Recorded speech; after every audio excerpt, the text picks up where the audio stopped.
Good day, lords and ladies, and welcome to WarSim, created by Millward. This game has been given me as a review copy. It's still in early access, so I think they're on 0.69 at the moment. And this is going to be a sort of first look at the gameplay. I have played a few hours of it just to get a general feeling of the game and to walk you through. This game is actually, this is going to be an interesting thing. This is the first time I'm recording using a Windows capture mode rather than my usual game film capture mode, because this basically opens on a tab on your desktop to play. This game is very much a text-based, well, it's basically a text-based kingdom management sim. It's very difficult. If you've played games like the War Fortress or Zog in the past, it's challenging. So we've got to go back to the main menu. So 1 second. Had to just click on the screen to get it working again. All of these are basically done with button commands. You can see it's using keyboard commands for the graphics, similar to how like the War Fortress, the original War Fortress without texture packs work. I will start a new game and run you through basically the mechanics of it, just to sort of show you actually. I'm just thinking, should I show you a new game or should I show you? Actually, we'll go with a new game. Yeah, we'll go with a new game. You can basically random races, let the world be random, select races, choose as people who will occupy the other kingdoms, return to main menu. We're going to go with random races. We'll press 1 on the number board, on the number keys. A lot of this game is basically controlled by the number keys, so it's, you basically put in a command, type in the command, and it will happen. I do like the art style. This game is, as I said, is still in early access, so there are some things missing and stuff that can be improved, but it's a good game. I'm happy to show it off. Right, we can go casual, easy, normal, hard, solid, or insane. Just for the sake of like showing stuff off in the world, I've played it on casual and I've played it on easy. To be honest, playing it on casual is it's not boring per se, but it's not particularly challenging. You end up pretty much just sort of twiddling your thumbs a lot of the time, so we're going to play it on normal. You are the ruler of the once great Kingdom of Aslona. That would be something this is the first thing I'd like to actually put up. I'd like it if you could actually like name your own kingdom. If they could basically just put it in like what do you want your kingdom's name to be, and you could basically do it like that rather than always playing as Aslona, fighting against the rooted rebellion of the Federal, the Kingslayer, the Horde of Fornor, the Overlord of all bandits, and several other minor bandit gangs who pester your lands. The world is vast and complex. There is much to see and do, and little time to waste. For the fabled ancient lands to the blood-soaked arenas, these lands call to be united under the flag of Aslona.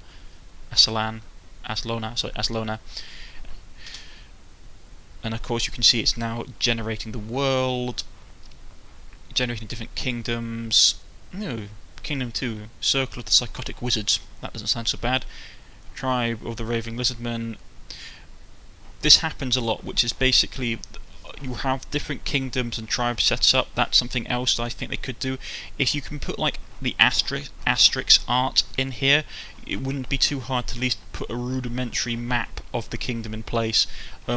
Also, the reason that I'm playing it in full windowed mode is that, as you can see as I'm moving this over to the left, for some reason it does not particularly like to put stuff down. It would be nice if it just basically dropped the page down slightly.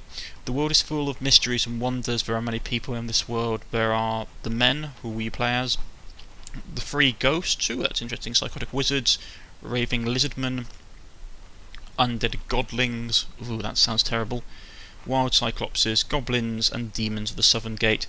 For my playing, the demons of the Southern Gate always exist, as do the goblins.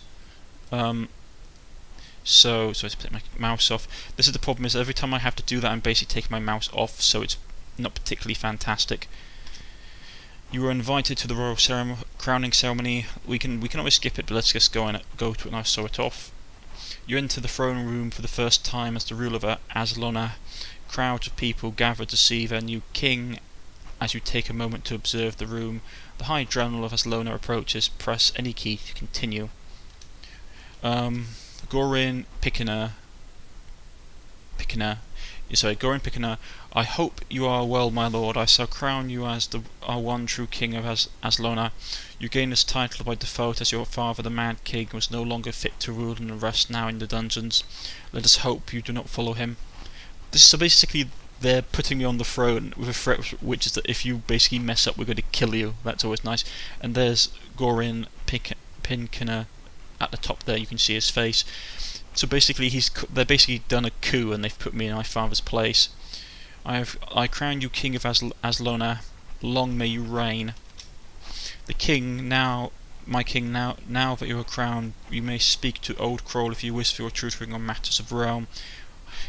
If you are unsure of what to do, I would highly recommend it. Though if you would like to discuss it later, you may do so by returning to the room. So we can speak to Old Krell. We can skip it. I'm just going to sew it off. This is a tutorial. He'll talk you through what you can do. The game is basically, I'll show you basically what it does. This is the year, basically. The year is 102nd, the first year of our reign. And you basically have this list of actions through 1 through 12, with 13 being the save one, and if you press 0 we end the turn. It goes to the end of the year, and then we undertake military matters. They've basically, all the kingdoms have made agreements, which is that sorry, I take my mouse off the screen, which is that fighting does not take place between nations' armies until it's winter, which seems a bit weird, but if we wanted to, we could also hire mercenaries to fight in unofficially for us. We've got 2,000 gold, we've got 750 men, we've got 5 lands, we've got public opinion of 10. If our public opinion reaches 0, we basically lose and we get overthrown. There are several ways to lose this. Just to give you a comparison as to how easy the casual campaign is, when you play the casual campaign you start with about 40,000 gold. So yeah, you get a lot of money. So let's first recruit some more troops, because we're pretty low actually. I should actually check out. Let's just go to our royal bank for a second. So press 9, go to the royal bank. You currently have 500 gold stored. We can deposit stuff. We can deposit money. We can withdraw money. We can put out loans. We can inspect the bank. The royal bank still stands strong. It holds 200 guards and gains many clients and customers. We can rob, or we can raid our own bank, which is very hilarious, but I'm not going to do that because we're going to get killed. What I'll do is I'll play a bit of this in like the current mode, and then I'll skip over to my previous saves, just to show you what a more slightly advanced setting of the campaign is. So, for example, we could go check out the arena. We could visit the royal bank. A lot of this stuff we won't be able to do because we don't have the money, so I'll do it when, what I'll do is I'll jump out, and then we'll go to one of the earlier campaign settings where I have a bit more money, just to show it off. So we can recruit people here. For example, hire peasants from the local militia for 23 gold apiece. You could hire soldiers from the local guilds and forts for 50 gold apiece. You could hire knights. There are no bandits currently in our prisons, and the local goblin savers are currently out of goblins. We can also sell people, which is always cool. We could hire mercenary companions, and they vary prices. You can hire them for like a yearly fee or one-off battles. Yeah, that's not cool. Sorry, something just popped up. I didn't want to pop up.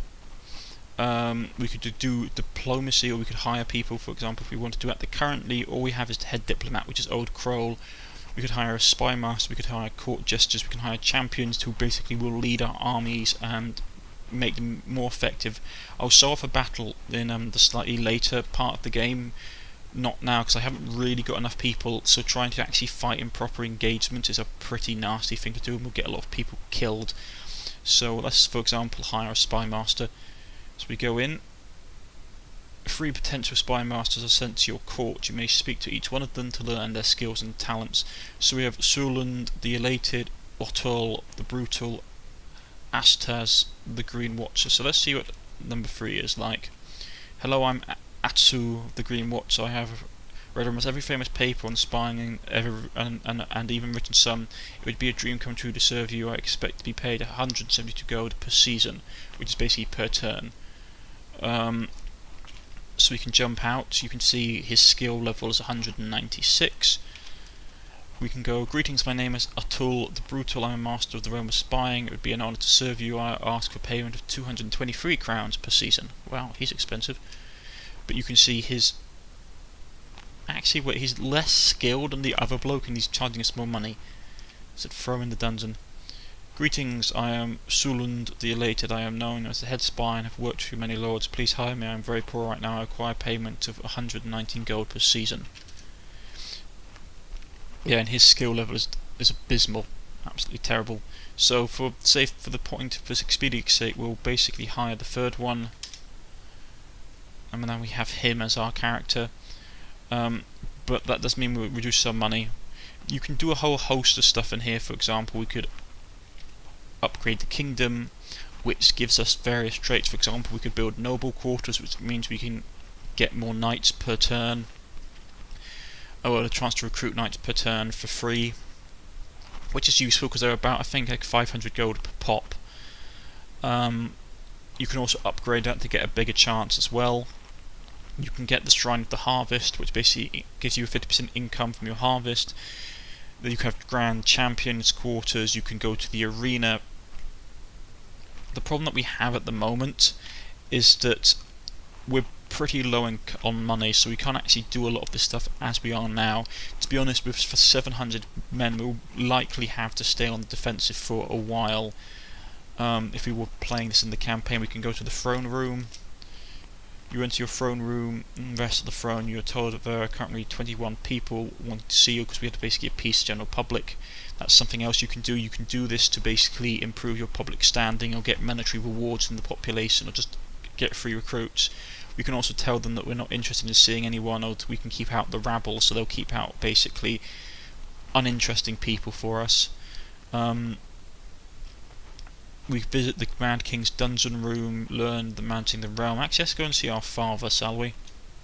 You visit the chamber that holds the Mad King of Aslona. As you approach, you hear faint mumbling. Speak to the Mad King. Mad King, why am I here? Because you are mad. Because you are mad. Because it's a conspiracy. Say nothing. Let's go because you are mad. Fair enough.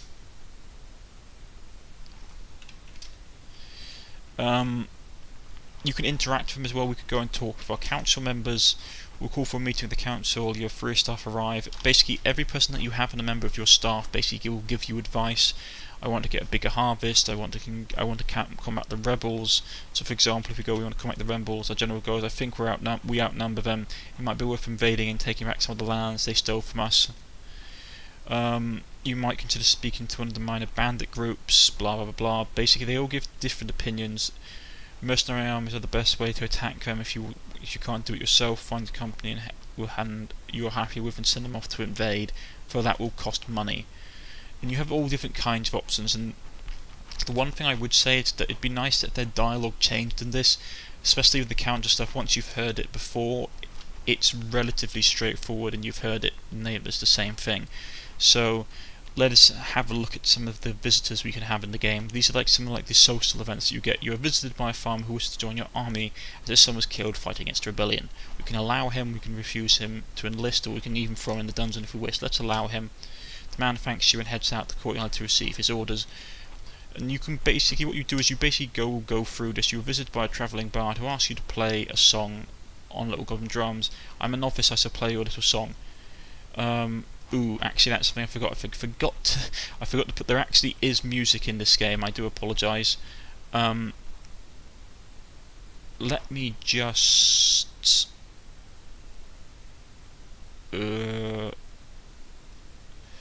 We used to hear the song, sorry, and I just realised something. I haven't actually turned the music on. My mistake. So what we do, this is actually a good chance. We'll show you how this section works. You can jump out to the settings screen, and we shall go enable music.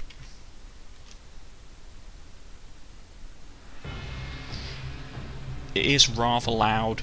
You won't hear this because I'll turn it down slightly. And then what we'll do is we'll go load games, and we'll put in Kerno. And here we go. This is 8 years into my reign, and this is like on the casual setting. You can see I've got a lot more men. I've got a lot more money. I've got a lot more land. I took a lot of land off people. My public opinion is a lot higher. And I'm just going to show off some of the mechanics. I'm going to show off how to hire mercenaries, how to hire staff, how to hire various bits and pieces, range diplomacy. God, this is very loud. 1 second.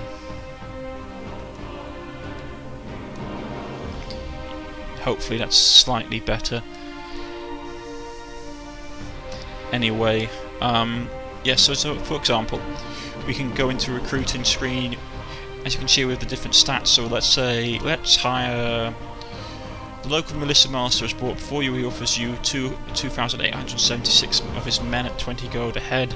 You could afford to hire 2,259 of them. You currently have 8,484 peasants in your ranks. And this is something that I wish they would show. For example, if I put in a number to hire, like 400, it would be nice to show me how much that's going to cost me here, rather than having to find out afterwards when I actually press enter and it basically takes it off my tab. It's one of these mathematical things that I just wish that if you put it in, it would basically show you like a little graph or something, not a graph, but at least like a total of what it would cost you in brackets next to it. That would be useful. So we've hired some more peasants. You can also have a break. I believe you can actually have a breakdown of your military somewhere. Let's go to Kingdom Files. View General Report, View Income Report, View Laws. Let's view recruitment. There's nothing to show, okay? Because we're doing forced volunteering. Actually, it would be in wages, wouldn't it? There's nothing here. Really? Let's try expenses. There's nothing to show. What do you mean there's nothing to show? Is it because I've loaded a save? Actually, it might be because I've loaded a save. So we've got the peasants, we've got 3,300 soldiers, we've got a whole lot of bandits in prison because we've captured them. We've got knights, we've got goblins. We haven't got any slaves. I haven't been actually using slaves, to be honest. We could change our country's symbol if we wanted to. Your kingdom symbol is a little icon that appears on your flags and banners and captured and owned locations. By default, this is the A for Aslona. For a king, you may change this. So let's change it. So what do we want to do? What do we want to make it? Let's make it the Eternal Circle. Yes, let's make it the Eternal Circle, the Spiraling Circle, 37, I think. Updated to this. Right here. Well, we have a whole host of stuff. This game's really good. You either will like it or you won't. It's a very text-based. It is basically a text-based adventure. We can visit the arena if we wanted to. We could watch a fight. We could bet on a fight. We could set a tournament. Let's set a tournament. So I want to show the tournaments off to you. They are very good. If we wanted to, we could buy the arena, but it's super expensive. So let's arrange we can do a commoner tournament. We could do arrange an 8-man tournament for 10k. Let's go do a basic commoner tournament. Commoner tournament is underway and the fighters form a line. Each present themselves to the crowd and the fighters are as follows: Hulk Dulson, who is a commoner; Voss of the Cold, who is a commoner; Tuldek Sunukson; Olurin, the hero of light; Meltor, the Seeker; Sir Tirbran, Witch Hunt Hater; Sigurlund, the Toothless; Marcus Garlandson. Would you like to bet on the champion? Yes. Let's go with... who should we go with? Let's go with the hero of light. we'll do a bit of 100 gold. Hulk Dulfson versus Vossos of the Colds. The horns of the arena sound and the two fighters emerge from the gates. The crowd is electric and their chanting can be heard from miles away. The warriors charge in and prepare for death. And this is basically like the combat screen you see for one-on-one encounters. The crowd cheer loudly for Volstercode. Hulk Dulfson and Volstercode get caught in a parry, manages to break the parry and gets a good hit. And this will basically go on for a while. I'm just going to bring my mouse in so you can see it. I don't know if you can see my mouse. Anyway, but basically as you go down, you can see the exchange blows. It looks like it's relatively even right up until Hulk Dulfson gets a fantastic strike on Volstercode. Volstercode is defeated, the crowd roars, everybody's happy. And then it will basically cycle through this. The next fight will happen. And you'll see the text playing out. The Hero of Light gets a fantastic strike off, and he's our guy, and he wins. Now these guys are basically going to square off again. And as you see, it starts with them basically, I don't know if they're punching each other. I've had fights where they've basically just been punching each other to pieces. Gets Sir Tilvin the Witch Hater. He looks like he's actually dominating. He'll probably be the one that wins this.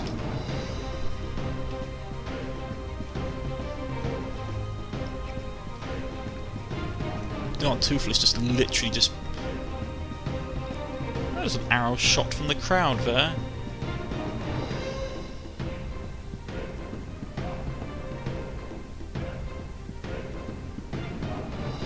Dang. He really dominated. And it's down to the final four. And they open up the fighting pit. It would be nice if you had like a little like a little like diagram, like just showing where they were in the fighting pit or something. Of Light, Commandant our guy swings but misses wide. Of Light on the head.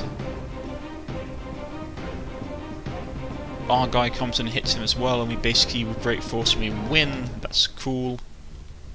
The next two guys are up.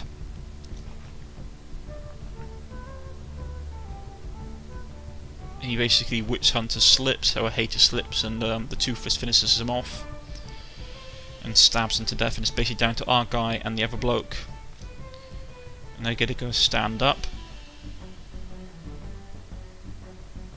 Our guy loses. Curses, okay. So that's how it goes.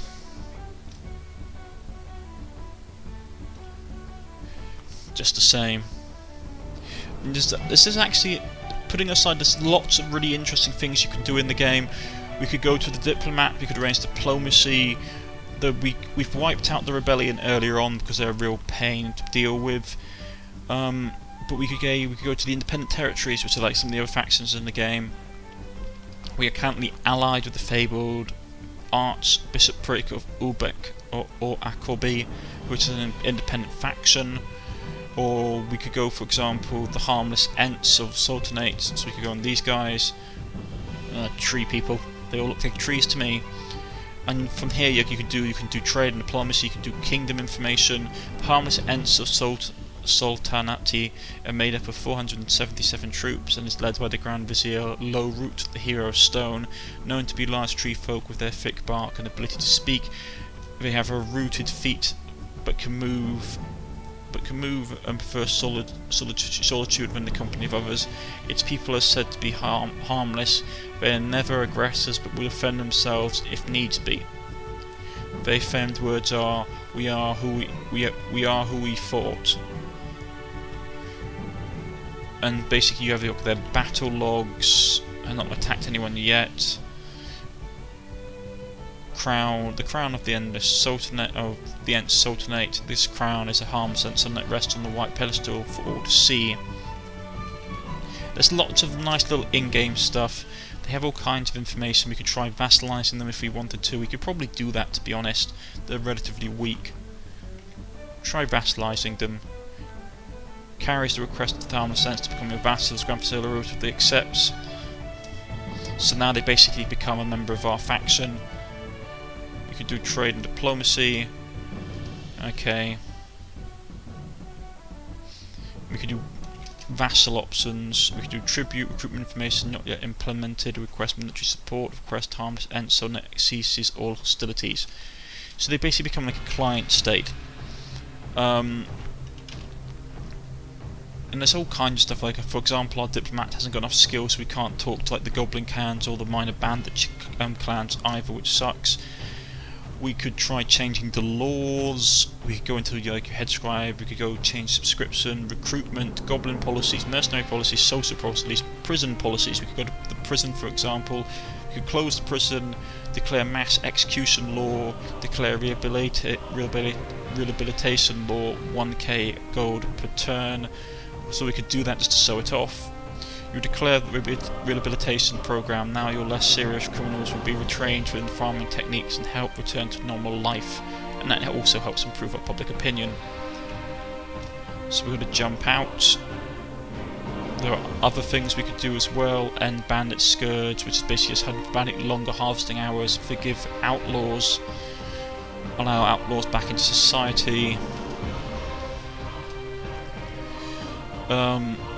We could visit the throne room, we've already seen that. Visit the arena, we've seen that. We could visit the bank, visit other buildings, which is always cool. We've built some stuff in the kingdom. We've built a library, and we've also built a hall for our own knightly order, which is called the Order of Kurno. From here you can basically see currently doing nothing. We can give them orders. The rebellion is dead. Fight off the bandit horde, keep the order in our land. So let's just set them to do patrol. The Sir Hobsbawm of the Kurno, so what's over our lands. Right here, and they're on patrol, so we can exit that. The library basically, once you buy it and build it, it will basically contain informations like travel sections, fiction section, reference sections. So we could go to travel. 23 reasons never to visit the north, the Titans of the Footpath, Northern Travel Guide. 23 reasons, and then basically it will give you a whole load of stuff. Northerners lack common decency, Northerners have a particularly pungent smell, the north is very cold, it is the home to the black bank of the dark wizards, it is the home to the violent brawl pit, it is a home to a large sport of slavers, it's a home to the black market of thieves and bandits. Is it really interesting? I'm actually interested in finding that.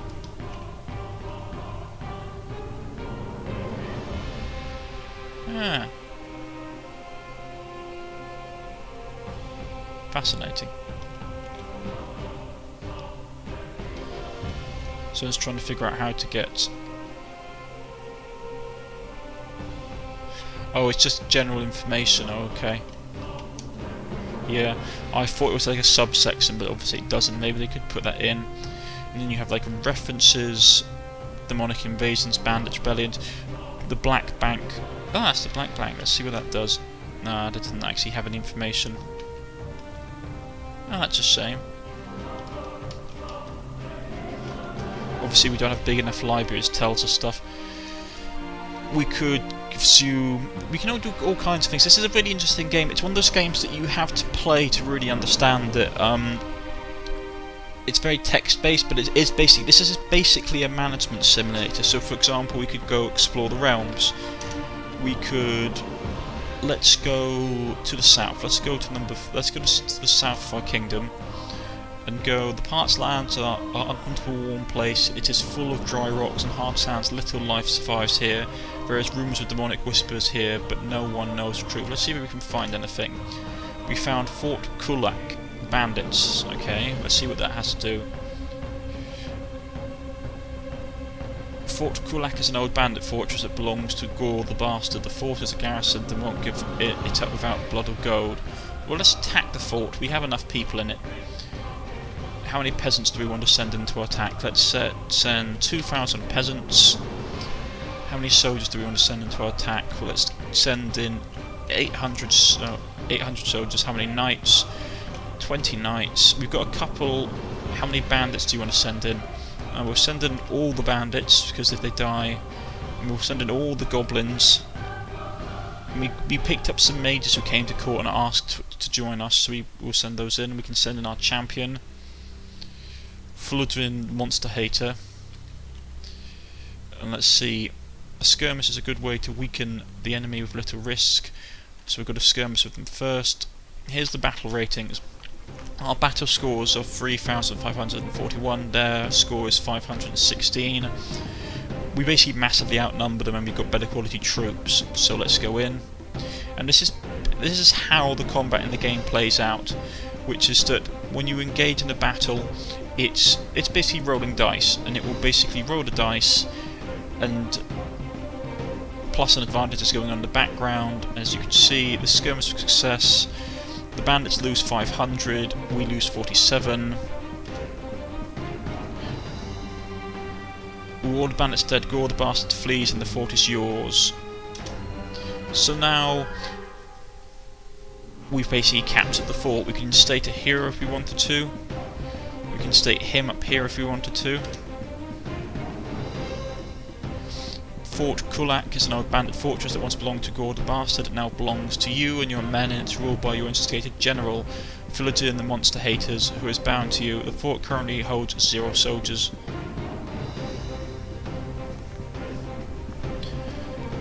So we have captured that little fort. We could send people to it if we wanted to.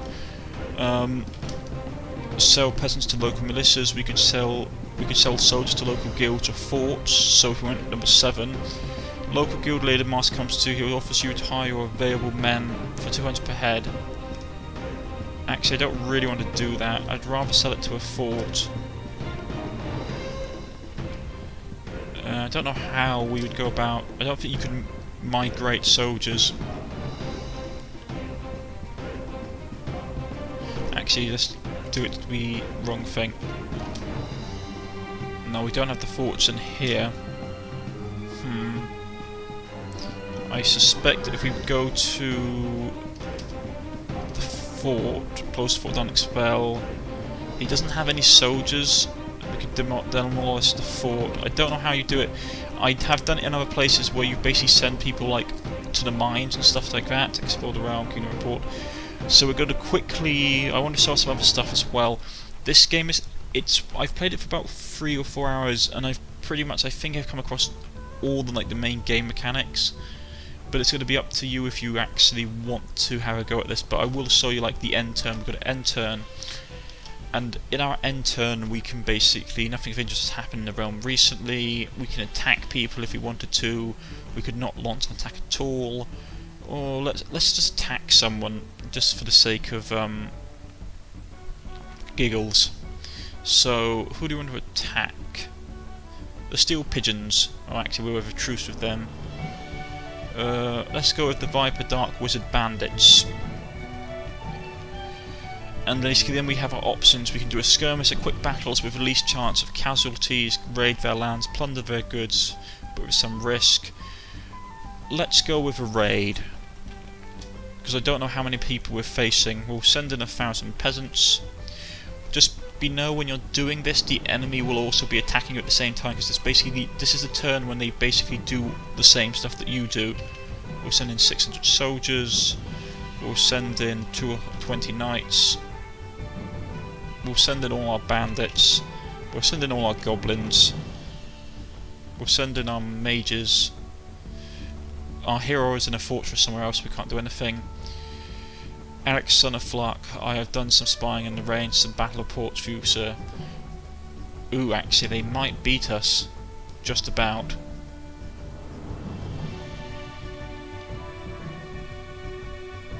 We only lost 6, so that's not too bad. We killed a lot of bandits. We got a bit of gold from them. Not a lot, but a little bit of gold. And then this is the end of turn report. As you can see, you receive 500... sorry, I've removed my mouse from the screen. You receive 500 gold from rents from your 35 lands. We have trade deals with a number of places, so we get gold from that. We enlisted 313 peasants from your lands. Has sends 3 soldiers from the fort. We earned 186 gold from interest turns and various bits of laws and stuff. Nobility quarter drew 3 knights this season. Your bandits pillaged 300... Well, actually, that's something cool. Basically, this is something that if you have bandits in your army, they will basically pillage for you. So they'll attack enemy lands and pillage. Minor bandit groups pillaged 21 gold from us this season. We rehabilitated law convicts 1,136 prisoners to working peasants this season. We pay 1,000 gold to rehabilitation law. Your prison is overflowing with bandits. Your guards have no reason for any new prisoners and decide to execute all the new prisoners to avoid hassle. We pay 550 in wages. Blah blah blah. Bandit Hordes hires a small army of 100 new bandits from the black market. The insane Overwatch hires a handful of new bandits from the black market. Under the bandit scourge laws, 131 bandits have been captured, costing you 2,700 gold. Because basically the bandits will raid, so if you don't do stuff to do towards them, it will basically cause problems. You can see your spy reports. The bandits enlisted 23 new bandits and 6 new warlords from their 6 lands. It mostly seems to focus on our enemies or people that we have as subordinates. You sent 2 harmless Easterlings from the harmless Ent Sultanate. You received 275 gold tribute from the harmless Ent Sultanate because they are our vassals. Other reports: Aslona raided the lands of the bandits at us. Blessed clan lands of Mumak defeated the insane Overwatch in a skirmish. Favoured Archipelago raided the lands of the mighty dreamers. They lost 0 troops, so they've received 1. And in the arena report, the current champion got defeated. And then basically it switches around to this turn again, and this is pretty much the cycle that you will go through. You will go through attacking people and building up your armies and building up your infrastructure. This is basically a management game in text format. It's a nice game. It's still in early access, and there's still things that could be added. A bit more artwork would be nice, even if it's just pixel artwork, like in the form of like command coding. It would be nice. What else? Just a little bit more. I mean, like some more dialogue options with like the diplomacy screen. It'd be nice that you had like a map of the world or something. It was just like little bits and pieces. This game is still in early access. It is very good. I would recommend that you guys go and check it out.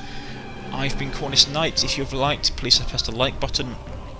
If you wish to subscribe, please press the subscription button. If you'd like me to do a series on this, let me know. And I'll see you all next time. Goodbye.